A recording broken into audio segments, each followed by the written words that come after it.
raconte. Christophe Andelatte. En novembre 2019, dans le petit village de Ronquerolles, dans le Val d'Oise, un curé à la retraite de 91 ans, l'abbé Matassoli, est retrouvé mort chez lui. La scène de crime est d'une barbarie hallucinante. Il a de l'eau de javel dans l'oreille droite, les yeux enfoncés dans leurs orbites, un crayon planté dans l'œil droit, un chausse-pied dans la bouche, et à son extrémité, un crucifix. Le curé est mort étouffé. Le meurtrier est immédiatement interpellé et exceptionnellement, pour cette histoire, vous n'aurez pas son nom, seulement son prénom, Alexandre. Pourquoi ? Eh bien parce qu'il n'a pas été jugé et donc pas condamné. Les experts psychiatres l'ont déclaré fou.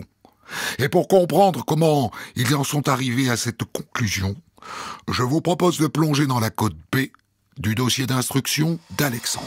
Le 4 novembre 2019, à 10h15 du matin, les gendarmes de Beaumont-sur-Oise interpellent un chauffeur qui zigzague sur la chaussée.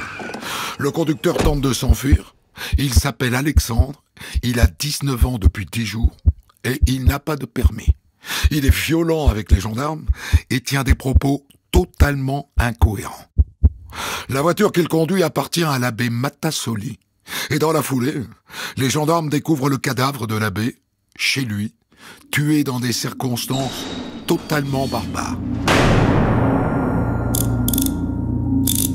Alexandre est placé en garde à vue et une équipe de gendarmes perquisitionne le domicile de sa maman et découvre qu'Alexandre n'est pas qu'un assassin.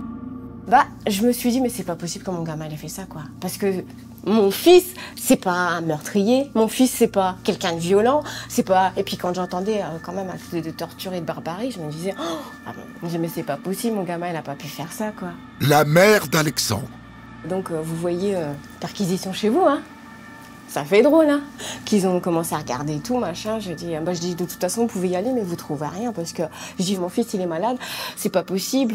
Il a pas fait ça. C'est pas lui qui a fait ça. Il est malade, il est malade. Et ils m'ont dit, mais madame, c'est pas à vous de dire les choses. Il sera vu par un médecin. C'est le médecin qui dira vraiment ce qu'il en est. Je l'avais vu, de toute façon, qu'il était malade. J'avais cherché à l'emmener voir un psychiatre. On avait été voir un psychiatre, d'ailleurs, le 15 octobre. Parce que j'ai vu mon fils qui parlait avec ses mains. Ouais, comme si, vous savez, il était avec quelqu'un, il parlait avec quelqu'un.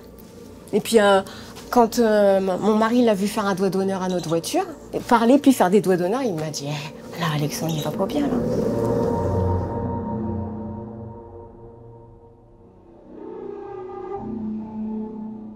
Ah, mais il était devenu fou. Il était fou. Je sais pas si vous connaissez le film Split. C'est un individu qui a plein de personnes qui vivent en lui. Et ben Alexandre, c'était ça. À chaque fois, c'est un personnage différent qui prenait ses voix, quoi. Ses petites voix qui devenaient différentes. Il a parlé en espagnol, comme s'il avait son grand-père qui vivait en lui. C'était impressionnant, quoi. Une fois, pendant 5 jours, il n'a pas mangé. Puis, au final, vous savez que quand on est majeur, même que ce soit votre enfant, vous voyez qu'il va pas bien, s'il est majeur, s'il veut pas se faire soigner, vous pouvez rien faire. Et ça, c'est dramatique. Franchement, je vais dire une maman qui dit mon fils, il va pas bien. À l'aide, au secours, là, parce que là, j'ai peur pour lui. Oh, mais vous inquiétez pas. Vous inquiétez pas, il est majeur. C'est à lui de venir. Comment Il se rendait même pas compte qu'il était malade.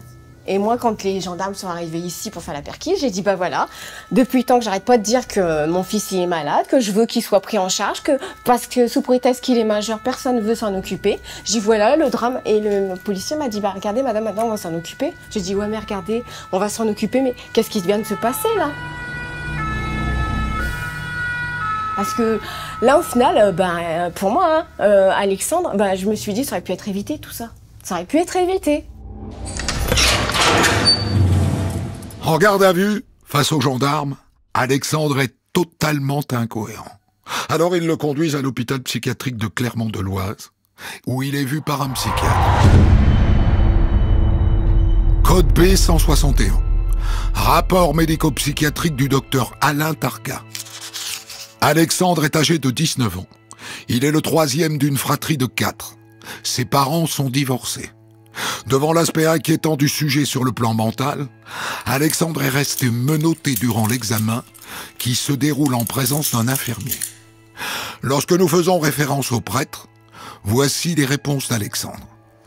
Il m'a exorcisé avec de l'eau bénite. J'étais attaché avec des cordes à base de cannabis.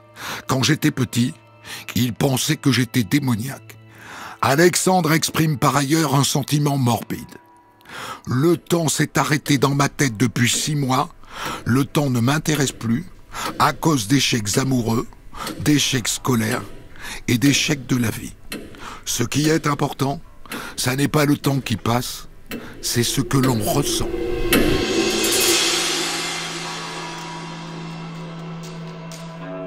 Alors de ce que mon confrère, le docteur Targa, me décrit, c'était un jeune homme qui a priori n'avait pas dormi depuis 72 heures, mais qui était subagité, avec les yeux extrêmement rouges, une allure sténique. Docteur Bruno Roux, expert psychiatre. Et puis surtout, plein de signes qui montrent qu'il y avait une hallucinose en même temps que l'interview, c'est-à-dire qu'il lui posait des questions, Alexandre tendait l'oreille à ses voix, parfois leur répondait, parfois répondait à l'interrogateur, et puis de ce qu'il disait, il n'y avait vraiment pas de sens. Il me semble qu'il y avait des notions de peut-être extraterrestres, mais enfin, il y avait des choses qui étaient tout à fait pas imbricables les unes avec les autres, et puis qui sortaient de rien, quoi. Qui était purement un délire, comme on dirait, interprétatif.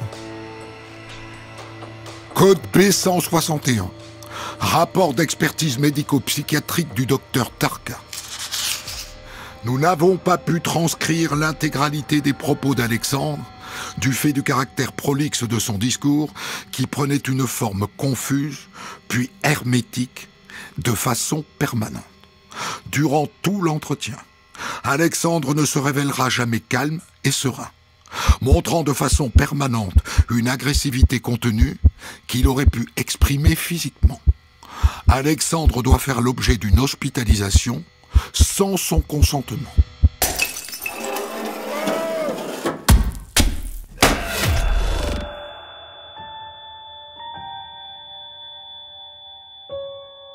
Le médecin, il a suspendu sa garde à vue parce il fallait absolument qu'il soit pris en charge. C'était important qu'il soit pris en charge parce qu'il allait vraiment pas bien, le gamin. Donc, il a été transféré à l'UAU et ils lui ont fait une piqûre pour le calmer. Il a repris conscience, quelque part, le 16 novembre. Et pour lui, il comprenait pas ce qui arrivait. Pour lui, vous savez quoi? Il avait été arrêté au volant de la voiture du curé. Il allait passer quelques mois en hôpital psychiatrique et puis il allait revenir. Puis quand il est passé devant le juge et puis que le juge lui a dit les faits qui lui étaient reprochés, Alexandre, il restait... Il savait pas le moment.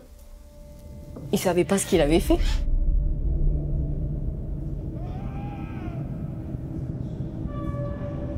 En réalité, la première image que j'ai d'Alexandre, j'arrive pour le voir à l'hôpital psychiatrique. Et j'attends un peu dans une petite pièce parce qu'il n'y a rien de prévu pour l'avocat, etc. Donc j'attends un peu. Maître Cathy Richard, avocate d'Alexandre. Et on me le descend et je vois arriver, j'ai eu l'impression de voir, un petit oiseau tomber du nid, quoi, vraiment. Il était un peu ébouriffé et il regardait partout autour de lui, on sentait qu'il était perdu. Il y avait une détresse qui émanait de ce gamin à ce moment. D'abord, je dis gamin parce qu'effectivement, on avait l'impression d'être d'un tout petit garçon. Une détresse folle et perdu, ouais. Un piaf tombé du nid. Vraiment, c'est toujours l'impression que j'ai de lui quand je revois cette image de lui arrivant dans cette pièce. À ce moment-là, j'ai pas de précision parfaite sur les faits qui viennent de se dérouler. Je n'en sais que ce qu'on a bien voulu m'en dire.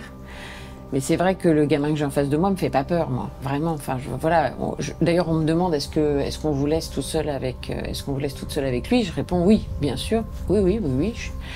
Et ce gamin, franchement, c'est pas très professionnel de dire ça, mais j'ai plus envie de le prendre dans mes bras et de lui dire tiens, voilà, là, ça va aller, plutôt que de partir en courant. Enfin, il me donne l'impression d'avoir besoin d'être contenu, mais pas dans le sens parce qu'il est excité, mais d'être vraiment mis dans une bulle et rassuré. Il est comme, quand je dis vraiment un piaf perdu, on sent que il regarde autour de lui, il comprend rien. C'est pas fin, c'est pas simulé, c'est juste une forme, à la fois une détresse, puis dans ses yeux, il y avait Effectivement, il y avait une souffrance, enfin c'était un puissant fond de souffrance.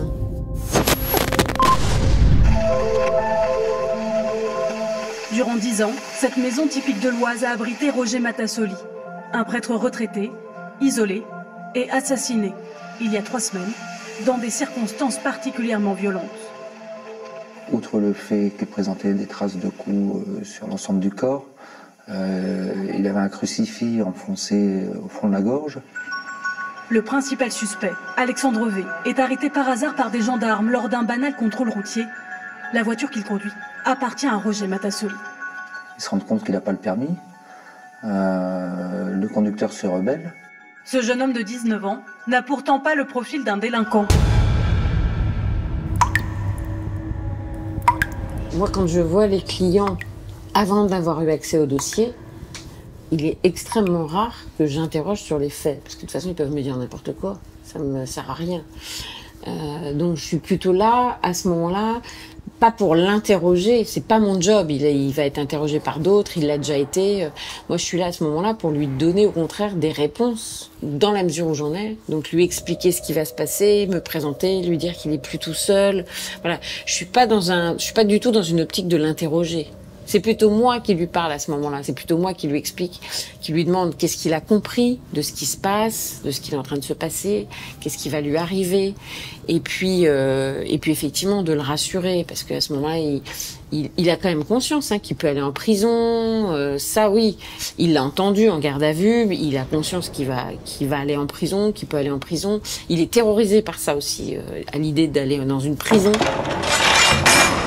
Le 26 décembre 2019, 7 semaines après le meurtre de l'abbé Matassoli, le juge d'instruction met Alexandre en examen pour meurtre, précédé et accompagné ou suivi d'actes de torture et de barbarie. Alexandre doit donc quitter l'hôpital psychiatrique pour la prison. Alors qu'un expert psychiatre a diagnostiqué que son discernement était aboli. Son avocate Cathy Richard est furieuse. Ce qui, à mon avis, à ce moment-là, est criminel. Voilà, je le dis, c'est criminel. Il n'y a aucune urgence d'abord de le mettre en examen, et encore moins de le placer en détention. Alors qu'on est dans cette période terrible entre le 25 décembre, enfin vraiment, on est le 26 décembre, vous imaginez, il n'y a pas plus mauvaise date, du point de vue de l'administration pénitentiaire, du point de vue, pour le mettre en examen, alors qu'il n'y a aucune urgence à ça. Donc à ce moment-là, c'est vraiment quelque chose que je n'arrive pas à comprendre. Voilà. Et il part en détention.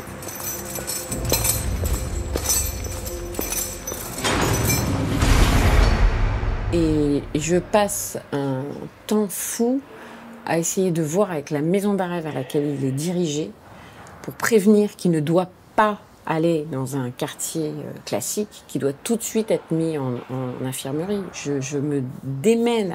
Mais bon, ça fonctionne pas comme ça, parce qu'on est le 26 décembre au soir, parce qu'il n'y a pas tout ce qu'il faut. Enfin, bon, ouais. Donc heureusement, il va quand même au quartier arrivant, et puis il se rend compte assez rapidement que de toute façon, c'est pas du tout sa place, et il va être ensuite transféré dans une unité psychiatrique de détention.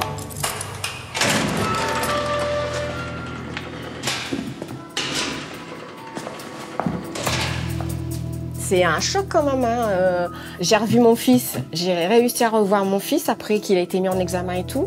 La mère d'Alexandre. Parce que le temps, vous savez qu'on ait le droit, par le juge, le droit de visiter et tout, ben, je l'ai revu fin janvier. C'est long, hein. Alors, moi je vais dire, c'est long pour nous, mais pour lui, lui je peux vous dire que la première fois que je l'ai revu, il s'est écroulé. Hein. Il s'est écroulé dans les bras en disant, mais je comprends, je sais pas ce qui s'est passé, je comprends pas. Qu'est-ce qui m'arrive? Qu'est-ce que je fais là? Et pour combien de temps j'en ai? Je sais pas. Qu'est-ce qui va m'arriver? Je sais pas.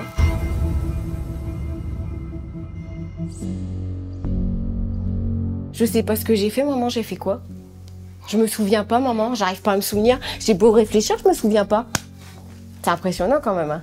Quand vous êtes accusé de choses et qu'on vous dit qu'au final c'est lui parce que c'est des empreintes et tout, mais que de l'autre côté, le môme il sait pas ce qu'il a fait.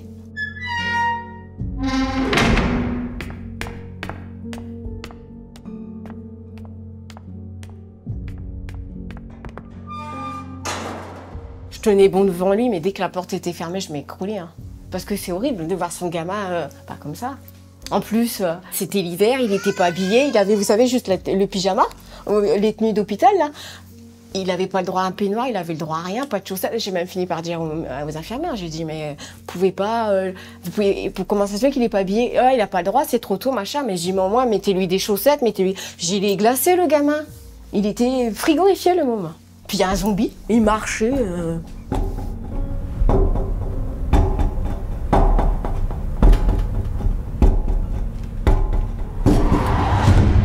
J'avais envie de repartir avec lui. Hein. J'avais envie de l'embarquer et puis, vous voyez, vous avez envie de partir avec lui et dire, allez, je t'emmène, t'as rien à faire là, quoi. Parce que pour moi, il avait rien à faire là et c'est pour ça que je trouvais ça écœurant qu'il soit mis en détention, qu'il soit là-bas.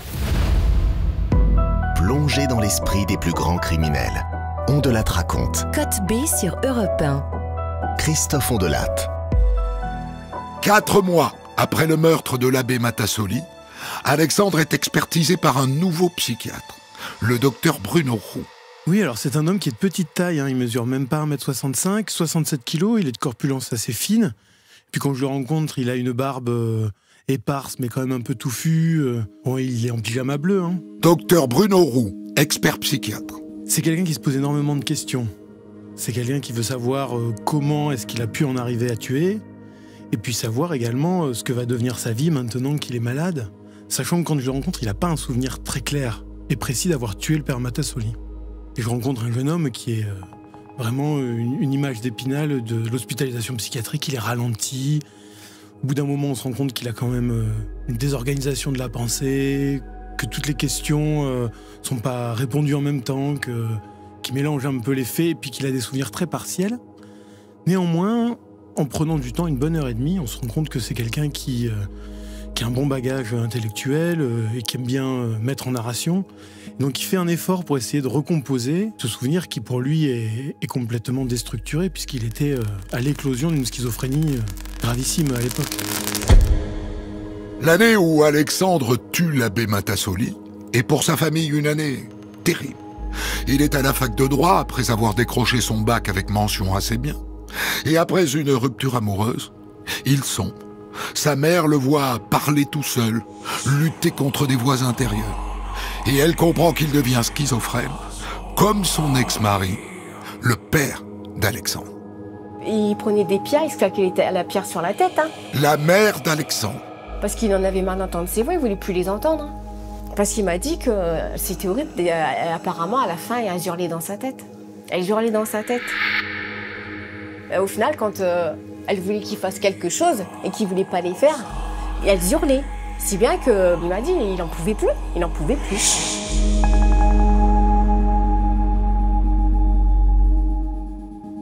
L'année des faits, en février, il a une rupture sentimentale très douloureuse puisque sa petite amie de l'époque a été surprise par lui au lit avec son meilleur ami.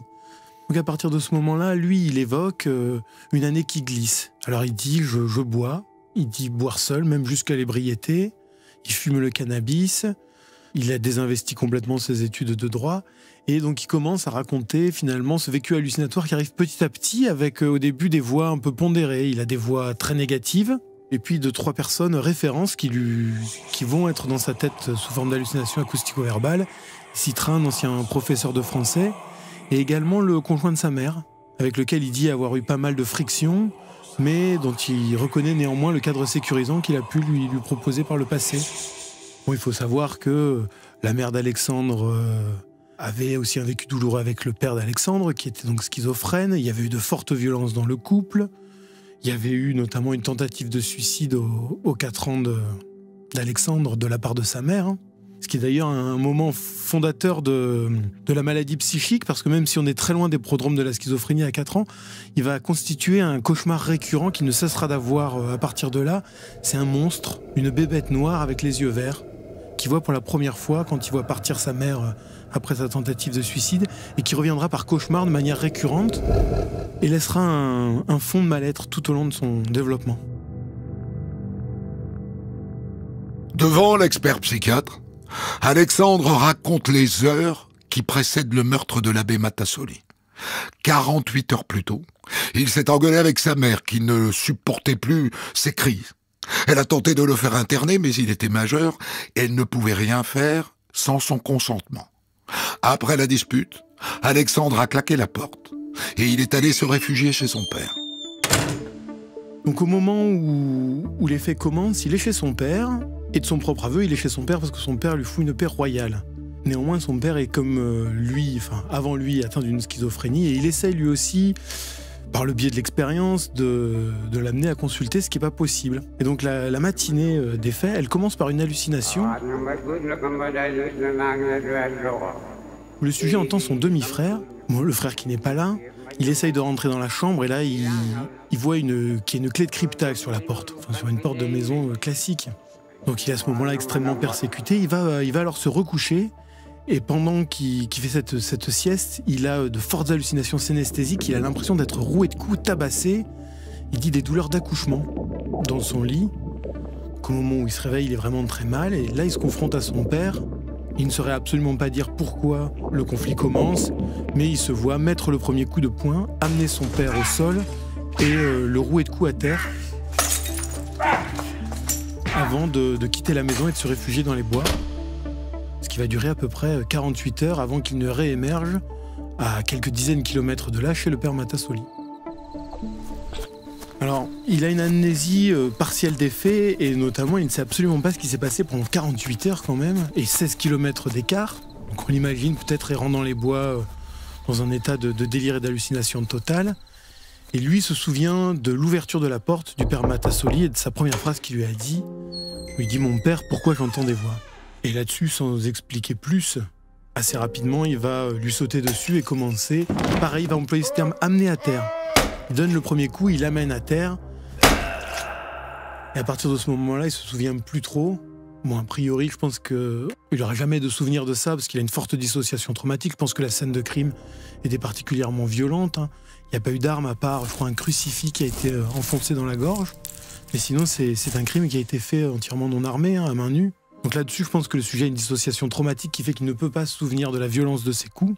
En tout cas, il va reprendre de la mémoire sur des éléments complètement délirants au moment où il vole la voiture du père Matassoli. Au moment où il vole cette voiture, qu'il va avoir un souvenir de vécu délirant avec une notion de travail pour la DGSE, enfin des choses très... Là, par contre, c'est un délire complètement déstructuré, sans queue ni tête, avec des éléments sans aucun rapport les uns avec les autres. Il y a de la DGSE, je me souviens même plus s'il y a des extraterrestres ou pas. Enfin, en tout cas, il y a du surnaturel, puisque lui dira que, de manière récurrente depuis son plus jeune âge, il a l'hallucination d'un monstre noir aux yeux verts, avec de nombreux yeux verts. Là, il délire complètement à ce moment-là. Code B14. Expertise psychiatrique du docteur Roux. Le sujet relate des souvenirs extrêmement flous.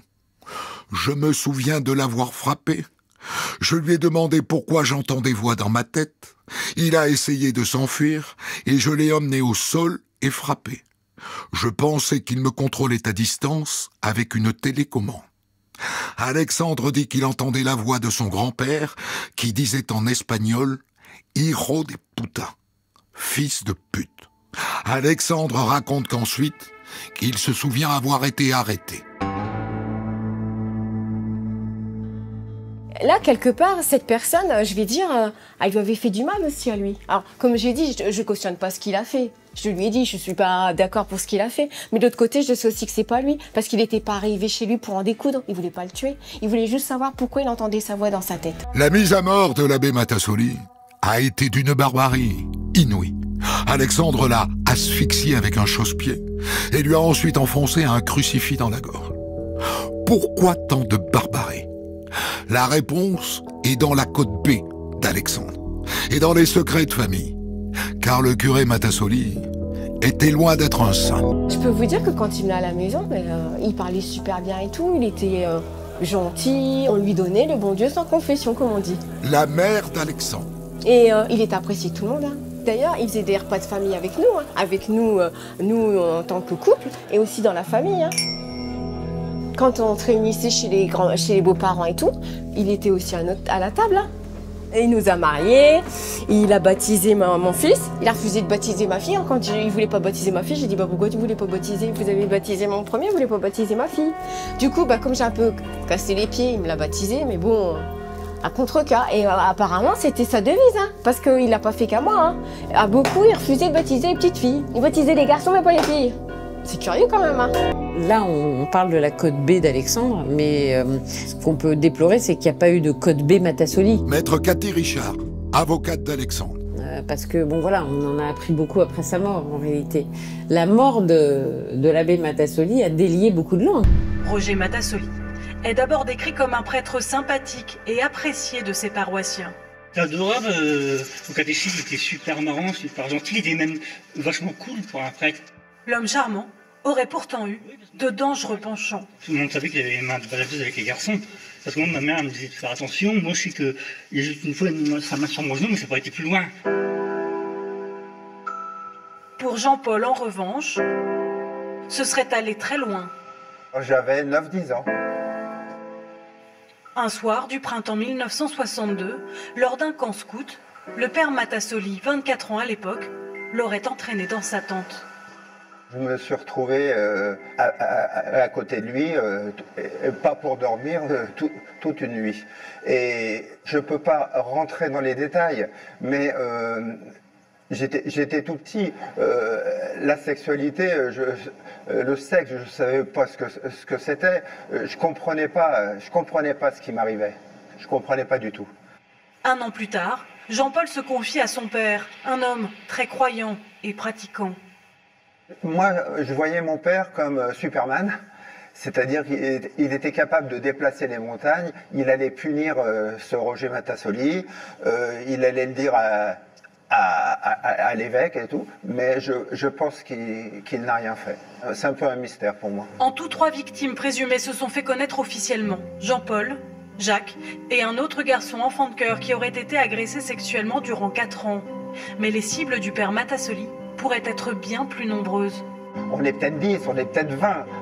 Et parmi elles, figureraient plusieurs membres de la famille d'Alexandre, le jeune meurtrier présumé. Le père d'Alexandre et ses frères ayant été, d'après le père d'Alexandre, victimes de l'abbé Matassoli, Alexandre a été lui-même victime de l'abbé Matassoli, en ce sens que l'abbé Matassoli donnait de l'argent à son père, et lui aurait aussi donné de l'argent à lui, notamment en lui demandant de faire le ménage chez lui en tenue inappropriée. J'entends assez rapidement parler de qui était la victime pour Alexandre et surtout pour toute la famille paternelle, qui était l'abbé Matassoli, donc à la fois quelqu'un qui avait une très très grande emprise, une très forte aura auprès de la famille, mais je pense qu'on va au-delà du charisme, on est dans le cadre de l'emprise. Et qu'il a agressé sexuellement, pour le moins, son père, ses oncles. J'apprends ensuite que lorsque il y a eu une révélation des faits commis par l'abbé Matassoli sur donc son père et ses oncles, le père et les oncles d'Alexandre, que le grand-père d'Alexandre s'est suicidé. Donc là, je commence à prendre conscience d'un passé lourd, de quelque chose qui est lourd, d'autant que c'est dans le tabou. Et donc on se rend compte que cette famille, finalement, qui savait qui était l'abbé Matassoli, qui en connaissait les côtés les plus sombres, qui avait souffert de ça, était, comme très souvent aussi dans ces dossiers malheureusement, n'avait pas coupé les ponts avec l'abbé Matassoli. Et j'apprends que mon Alexandre continuait à aller chez l'abbé Matassoli parce que son père retournait chez l'abbé Matassoli et que voilà, il devait y aller. Et puis on commence à comprendre qu'il se passait peut-être des choses chez l'abbé Matassoli. Alors au départ, Alexandre il va parler qu'il lui faisait faire le ménage chez lui parce qu'il y allait pour lui rendre service, donc il faisait faire le ménage. Puis après, on comprend pas trop dans quelle situation il faisait le ménage, et puis qu'après il devait prendre une douche parce qu'il avait fait le ménage. Mais finalement, on se rend compte qu'il était peut-être pas seul dans la salle de bain au moment où il devait prendre cette douche. On sent une ambiance très malsaine. Le passif qu'il a avec le père Matassoli, c'est pas un passif métabolisé. Il l'a pas pensé. Il l'a pas discuté avec une psychologue. Effectivement, c'est quelque chose qui restait de l'ordre du est-ce que ça se fait, est-ce que ça se fait pas. Docteur Bruno Roux, expert psychiatre. Et puis notamment, il y a cet énorme flou cet homme, a priori, a infligé des préjudices graves à mon père, la famille le fréquente encore. À partir de quel moment, parce que c'est un prêtre, on peut se plaindre de ce qu'il nous a fait subir? Puis je crois que justement, ça explique aussi la première phrase que dira Alexandre à l'ouverture de la porte du père Matassoli. Tu lui demanderas, mais pourquoi j'entends des voix dans ma tête? C'est que je pense qu'il est déjà dans une tentative d'explication entre ce qu'a pu faire le prêtre, qui est mal défini, et puis le début de sa maladie. Sachant que son père est aussi devenu malade autour de faits pouvant avoir un rapport avec le père Matassoli. Ordonnance de mise en accusation d'Alexandre. Page 10. Entendu comme témoin dans la présente instruction, l'évêque du diocèse de Beauvais précisait que l'abbé Matassoli avait été mis en retraite en 2009 à la suite de 2 plaintes déposées contre lui pour abus sexuels. En 2015, il lui avait adressé une lettre lui interdisant d'officier en public hors de chez lui. Et en 2018, il l'avait suspendu de tout exercice de ministère en lui interdisant même de célébrer une messe à son domicile. Tout le monde sent qu'il est en train de dégringoler quand même, Alexandre. Il est en train de dégringoler, il a passé son bac, il l'a eu brillamment. Et ensuite, il se retrouve inscrit à la fac, donc il a un petit appart. Et là, il est seul avec lui-même, sauf que Matassoli va le voir quand même dans cet appartement. Hein. Donc voilà, donc malheureusement, je dirais, quand on connaît la tournure d'esprit d'Alexandre, l'autre, ça y est, il est venu dans cet appartement, il a mis ses ondes. C'est cet influx négatif. Bon. Et Alexandre, il décroche. Alexandre décroche. Et il va retourner chez sa mère, qui constate que son fils va mal, qui s'enferme dans sa chambre, qu'il a des attitudes anormales. Alors, elle connaît un peu, hein, parce qu'elle a eu un mari schizophrène. Donc, et puis, ça se passe mal avec le beau-père d'Alexandre, hein, le mari de sa mère, parce qu'il devient ingérable, hein, notre Alexandre.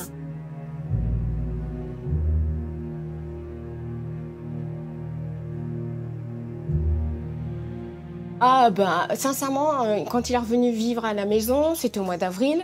Et je vais vous dire, je l'ai trouvé... Déjà, moi, quand je l'ai dit aux gendarmes, quand j'ai vu arriver mon fils au loin, j'ai cru voir un SDF. Je le reconnaissais pas, mon fils. Il était livide, il avait perdu sa joie de vivre, solitaire. Il passait son temps tout seul. Et j'ai dit, mais il est où mon Alexandre, celui qui riait tout le temps, celui qui avait toujours un truc à dire. Et là, il m'a regardé, il m'a dit, celui-là, il est mort, maman.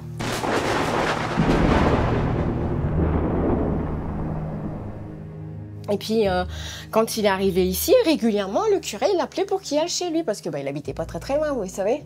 Donc, et puis, je voyais, à chaque fois, Alexandre me disait qu'il ne voulait pas y aller. Puis son père arrêtait pas de l'harceler en disant, si, faut que tu ailles, faut que tu ailles, faut que tu ailles. Puis à un moment donné, comme il m'embêtait aussi moi, le gamin, il disait, bon, maintenant, il va arrêter de t'embêter, j'y vais. Alexandre m'a dit qu'une des dernières fois qu'il est allé manger chez le curé avec son père, le curé a dit, Alexandre, maintenant, tu vas te mettre en tenue pour nettoyer la douche. Et son père lui a dit comme ça, dans l'oreille, non, laisse, tu sais comment il est, n'y va pas. Je vais le faire à ta place.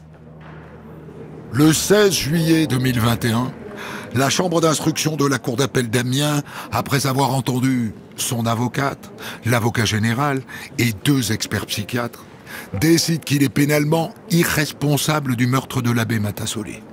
Il ne sera donc pas jugé. En France, on ne juge pas les fous. La Cour ordonne son placement en hôpital psychiatrique avec obligation de soins. C'est les termes justes. Et alors le bon élément que j'ai pour asseoir ça, c'est que pendant sa détention, Alexandre il va recevoir des lettres de félicitations. Docteur Bruno Roux, expert psychiatre. De la part des gens du village qui connaissent maintenant les exactions du père Matassoli. Et lui, il n'accepte pas ces félicitations. Il ne se voit pas le héros ni le pourfendeur d'un prêtre pédophile. Il sait qu'aujourd'hui, la vie, elle lui donne une seconde chance et qu'il n'a pas le droit de se louper.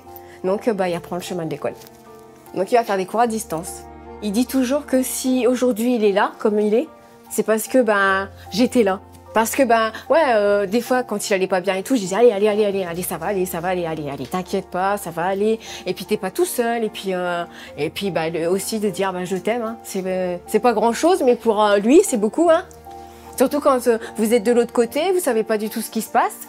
Et des fois, il me dit je suis l'enfant qui te déçoit le plus. J'ai dit non, pas du tout. Pas du tout. Je lui ai dit pourquoi tu me décevrais au vu de ce que j'ai fait. Mais je dis mais c'est pas toi, Alex. Puis je lui dis puis je suis ta mère. Comment je pourrais ne plus t'aimer? Parce qu'on peut pas ne plus aimer son enfant, c'est pas possible. Au moment où nous enregistrons, Alexandre est toujours suivi en hôpital psychiatrique. Il obtient régulièrement des permissions de sortie pour retrouver sa famille. Il poursuit ses études de droit et dit qu'il espère devenir avocat fiscaliste ou pénaliste.